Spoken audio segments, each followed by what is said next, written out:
الانجاز الواحد هو خليتي الدوله المغربيه محمد السادس شغل جزيره في شمال افريقيا، وخليتي الشعب المغربي منبوذ في شمال افريقيا.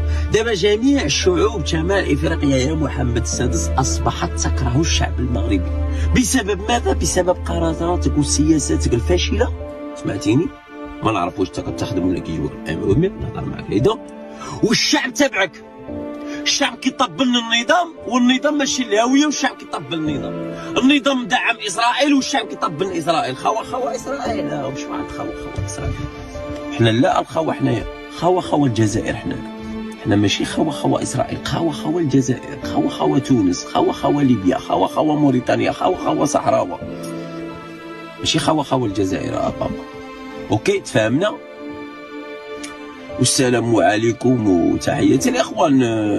نطلب منكم طليبه الله يرضى عليكم، عاونونا غير بالبارطاج. حنا مغامرين وما قدرناش نسكتوا على الحق.